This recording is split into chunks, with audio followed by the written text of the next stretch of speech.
This podcast is sponsored by BetterHelp. After experiencing trauma, I went to therapy, and my therapist guided me through a difficult time in my life.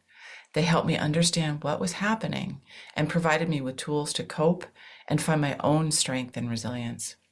Their experience and compassion were invaluable and enabled me to rebuild my life and move forward. I strongly believe in the power of therapy to help people through difficult times. BetterHelp connects you with a licensed therapist who is trained to listen and give you helpful, unbiased advice. First, you go to their site. You can use my link, betterhelp.com/resilience. You answer a few questions, and BetterHelp will match you to a professional who has years of experience helping people with struggles just like yours. Let BetterHelp connect you to a therapist who can support you, all from the comfort of your own home. Visit betterhelp.com/resilience or choose podcast, then Notes on Resilience during sign up and enjoy a special discount on your first month. The fact that I think many of us have not been taught coping mechanisms. True, legit, healthy coping mechanisms. Let's look at the culture. Kids are supposed to be seen and not heard. Don't speak unless spoken to. And then we get to, after that, it's more of, I'm not asking your opinion. And now everybody is a winner and we don't want to let anybody fail. Well, we have to kind of find the middle ground.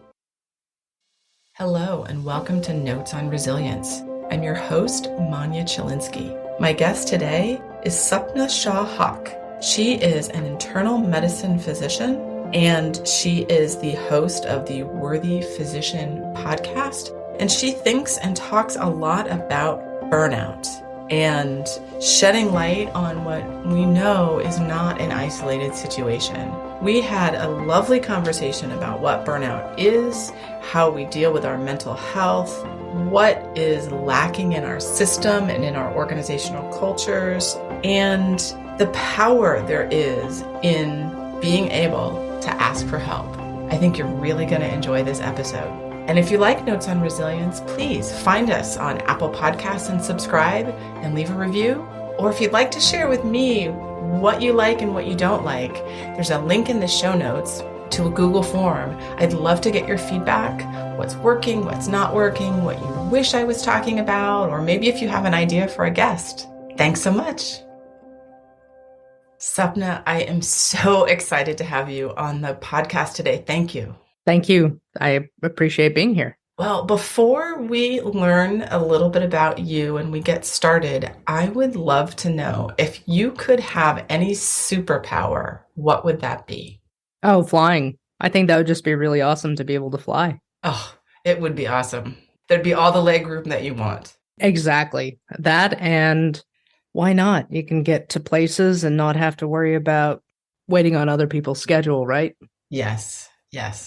I love it. That is definitely on the top of my list of superpowers that I wish that I could have. So thank you for sharing that. And now I'd love for you to share with our listeners, a little bit about who you are and what you do. Sure. So by day, I'm a physician. I'm an internal medicine doc. And on my free time outside of being a parent, I write, I podcast, and I like to goof off a lot. So I consider myself a complete person. Sounds like you are. It sounds like you are. You've got a lot of things on your plate. What is your podcast about? My podcast is about physician burnout. Mm-hmm. And that was inspired by my own two journeys through burnout in 2016 and 2019. And also the major driver was the fact that I lost my best friend, who was also a physician, to suicide. Oh, I'm so sorry to hear that. Thanks. That sounds like you've gone through some difficult times and you are using that to help other physicians who are going through struggles as well. Correct. It wasn't until after Dr. Becker's suicide that I started learning about the burnout rate and the suicide rate among physicians. And it's not just isolated here in the US. The numbers that we have are pre-pandemic, and about 400 physicians take their lives each year. Wow. Here in the United States. But the phenomenon is also seen in the UK, Canada, and other countries. Wow, I didn't realize the direness of the situation. What are some of the things that lead to burnout for physicians? Oh, that's a loaded question. We're working in a system, and I think it's for most healthcare workers. We're working in a system that puts the dollar before human health. And Mhm, so you have a crux of morals or the amorality of the capitalistic system mhm, and the morality usually of physicians. For the most part, we try to put our patients before everything else. mhm, Well, their needs, right, within reason. But also there's a productivity culture within medicine, which you have to put your patients first always, and to the point of self-sacrifice. And when, like, as physicians, there have been barriers to seeking help mhm, for mental health issues. mhm. So that's, I think, all of that are big drivers. Yes. And you mentioned the barriers and that the barriers to seeking help for mental health issues. And that's something we hear from other people in helping professions, dispatchers, first responders. It's so interesting to me that there are these jobs, these roles, these people who commit their lives to taking care of others. And yet there's this barrier to getting mental health support for themselves. Why do you think that is? That's a good question. It doesn't make sense. I think that there's a concern that if you have mental illness, you're not going to be able to take care of patients or to make clinical decisions. Mhm, But let's also look at the vastness of mental health issues mhm, or diagnoses. Anxiety, PTSD, depression, some of the most common are mental health diagnoses. mhm, And it's very difficult to go through um, a first line or a first responder position or career, a medical career, without encountering that, because we see a lot in a very short amount of time that the mind was not built to handle, right? mhm, And so what do you do with that? I mean, even in the olden days, the medicine men, the shaman, they had a way to prepare for what they were going to do, and also dispense of the negative energy, and then also replenish. mhm. So, I mean, I can see where you do not want an inebriated first responder or physician or nurse, but at the same time, we also have to honor our humanity and say, hey, I need help. So there's a movement to get those questions changed on the licensing and credentialing. Mhm. I think we're up to 17 states that have either done away with them or reworded them to not be so all inclusive. And it's more, does this impair your ability to practice medicine? Mhm. Wow. So, in the context of that, what do you think about the word resilience? I think it's a word that I have been familiar with for several years, way before my journey through burnout. And I mean, it's just part of life. It's part of the way I was raised. Okay, how do you define resilience? The ability to bounce back in the face of adversity. Okay. Now, we all as individuals have a level of resiliency, and it's important to nurture that. But what do you think about the role of our systems, our institutions, in helping people recover and deal with their mental health and build on their own resilience? There's a lot lacking.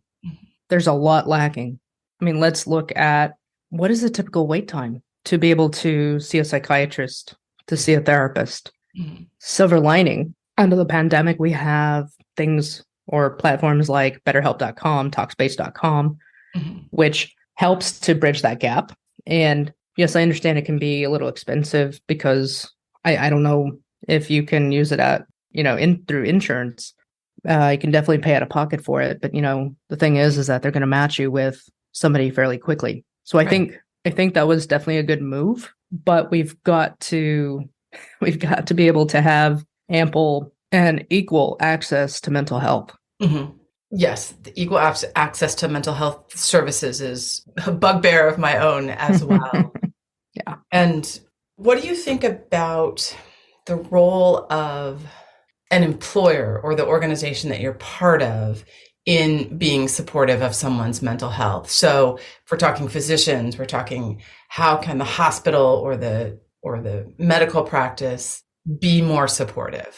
Definitely, it's a must. because not all employers are, right? It has to be part of the culture. If it's not, I would say start looking for an area where the culture is supportive, because we know that the toxic workplace, it's going to drive you into the ground, and it's going to start seeping into every aspect of your life. Yes. We try to compartmentalize, but the truth is you can only compartmentalize until that compartment is just bursting open because it's not being addressed.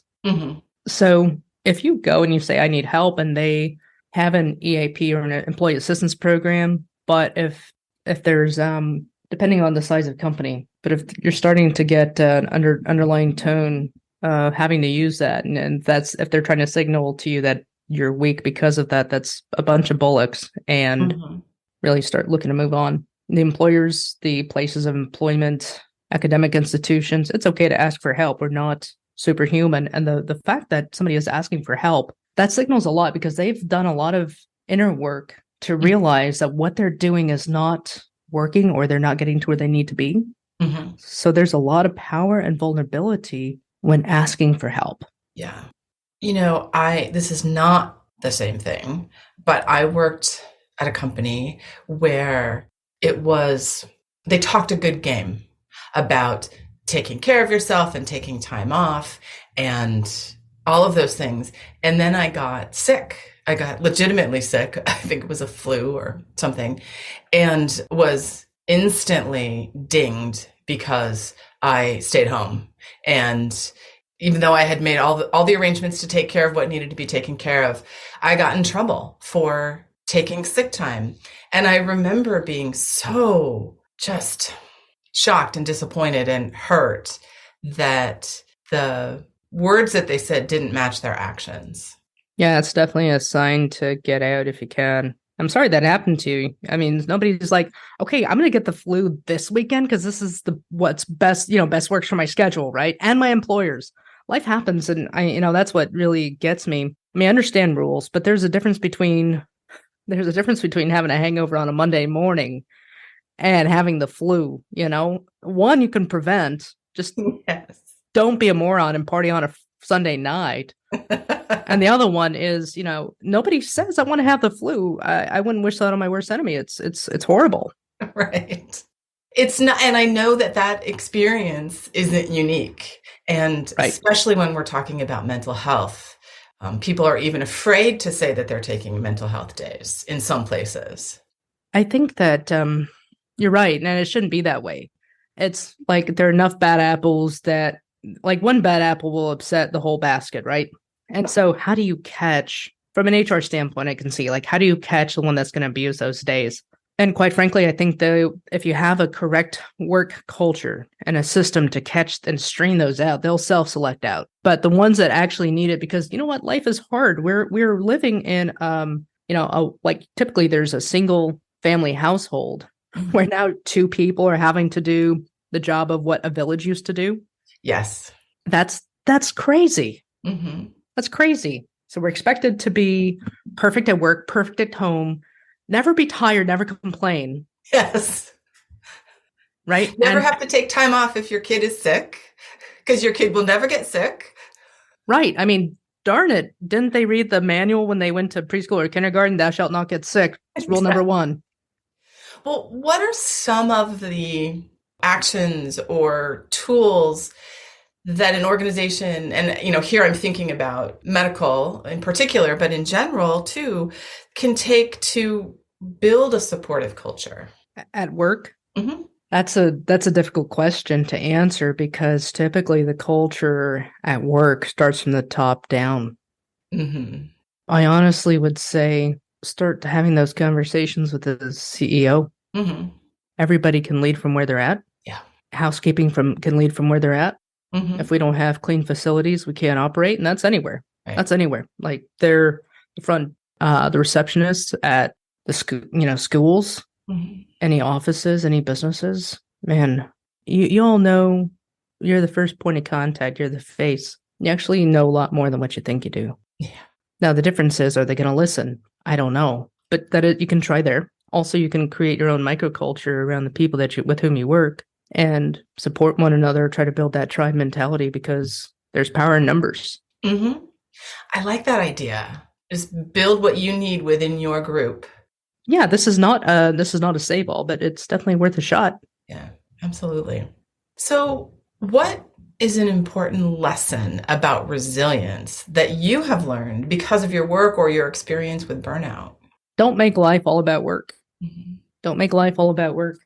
When Dr. Bicker took her own life, when she died from suicide, no, it was not expected. It was more like, holy heck, where'd that come from? Mhm. I think everybody was completely blindsided. I think that resilience is something that needs to be built and rebuilt and restructured. And when we fall, it's okay to fall and it's okay to not be okay. Mhm. The importance is recognizing that and getting help appropriately and in a timely manner. Mhm. Of course, we've discussed the barriers to that briefly, Mhm. but I would say don't don't make your life all about work Mhm. or accolades because on your deathbed, I doubt that you will say, "I wish I would have worked more." Yeah. You're right. I don't think that's something that people even think about when they get to that point. What's giving you hope right now? In the sense that, maybe we are moving in the right direction in terms of culture and support for mental health? The fact that we're having this conversation Mhm. and it's across platforms, it's across professions. Mhm. I think that's a big deal. The fact that we're putting more focus on mental health because we try to separate it out. I know. It's crazy. And it's just the other side of the coin. Exactly. Do you think the pandemic has had a positive impact in how much we're paying attention to mental health? I think it has opened up the fact that we're a lonely society, the Mhm. fact that we are lacking true connectivity, the Mhm. fact that we are lacking the accessibility to mental health when we need it, Mhm. the fact that I think many of us have not been taught coping mechanisms. I mean, true, legit, healthy coping mechanisms. Mhm. There's a way to numb out, and we've always been told, let's look at the culture. Kids are supposed to be seen and not heard. Don't Yes. speak unless spoken to. And then we get to, after that, it's more of, well, it's not, I'm not asking your opinion. And now everybody is a winner and we don't want to let anybody fail. Yeah. Well, we have to kind of find the middle ground because it is through failure that we learn. Mhm. And it is through failure that we get up. I mean, that's where we learn resilience as a kid. Mhm. Not everybody's going to get a trophy at work. Not everybody's going to get a promotion. So let's institute those things early on. That doesn't mean we have to bring back corporal punishment, Right. but let's model some real life lessons. Yeah. What do you think is one of the most important actions an organization can take to help prevent burnout in its employees? I think going back to having that supportive culture of being open to have these discussions, Mhm. right? Understanding that each worker's needs will be different. So, like mine, I have small kids. Mine is going to be different than a physician that maybe has no kids or they're already grown and out of that nest. Mhm. My needs might be different than the single mom, working the front desk. Mhm. So it's looking at some things to when it's possible, honor those differences and Mhm. needs, and then also creating a supportive culture where it's not just, yeah, we care about you. Put your money where your mouth is and show up and actually do it with action. Right. Right. If you say you can take sick days, then actually let people take sick days Without without writing them shaming up. them. Yeah, I Yeah. mean, come on. Life is a lot very, very gray. Yeah. Yeah. I remember talking to somebody earlier about how we can't bring 100% of ourselves to work. It's just not possible, even on the best of days. But we seem to have a lot of workplaces who expect us to bring 100% of ourselves to work. And I don't know how we change that. So, what would you tell your 18-year-old self about resiliency? It's going to look different as you age Ooh. Mhm. because the amount of resilience I needed at 18 is definitely different than what I need at 41 because the responsibilities have changed. Mhm. The amount for which I'm responsible has changed, and that's by choice. That's totally my choice. Having said that, I need to not get so flared up about everything. Pick and choose my battles, right? So I need to reserve my energy. So the resilience that I'm going to need now is a lot of it is understanding my triggers, understanding I'm not going to pick a fight with, I'm not going to take the bait that my 5-year-old's throwing out at me because he didn't want to wear a jacket today. Okay. You'll learn. Or maybe you have a different tolerance than I do, but it's there if you want it. Let it go.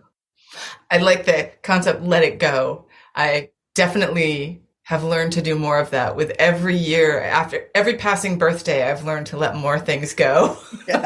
Yeah.